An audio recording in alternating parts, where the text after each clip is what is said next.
So on the bass end of things, the pedal board that you'll see, the bass is going through that. So all the pedals are for the bass.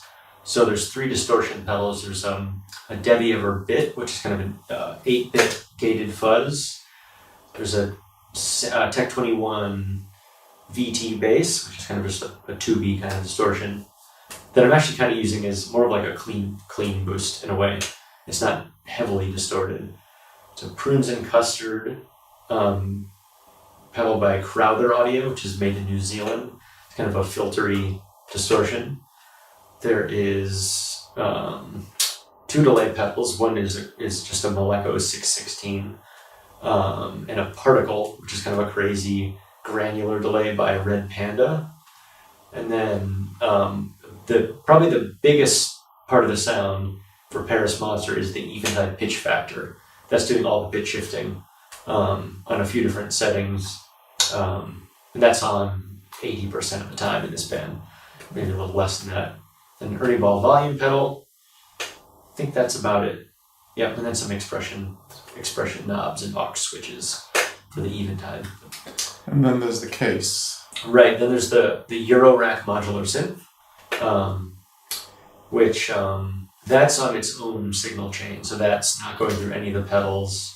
A lot of times people assume that the bass is running through that, which is an easy mistake to me. It's not even really a mistake. I would guess the same thing, given the sounds that the Eventide can make. But that's on its own, kind of free running, controlled by a Keith McMillan keyboard controller. And it's clocked by just a Korg metronome. So no computers or anything, it's just analog clocking. And that's, I know this is a bass website, but so if anyone is interested, there's some Harvestman modules, which is now industrial, he changed the name of it, industrial electronic something or other. I should know that.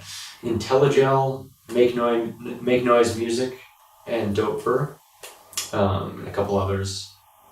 And that's a relatively new world for me. I played bass since I was 12, but the modular synth I picked up about 5 years ago, so it's a lot of fun. Yep, and it's a real rabbit hole to go down.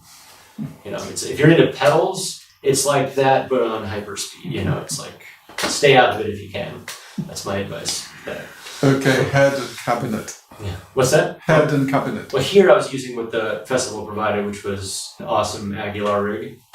Back home, I use 2 Ashdown cabinets, 2 15-inch speakers, and an old vintage Ampeg V4B, which is like 100-watt all-tube head, which I when I don't have that, I'm unhappy.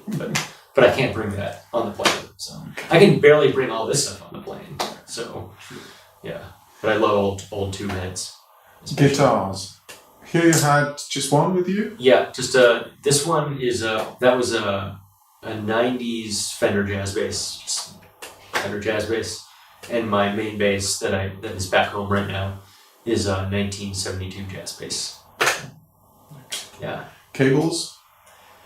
Let me think about this. So they're all Mogami cables with Neutrik connectors that I had custom made by Redco Audio in Connecticut. So, yeah.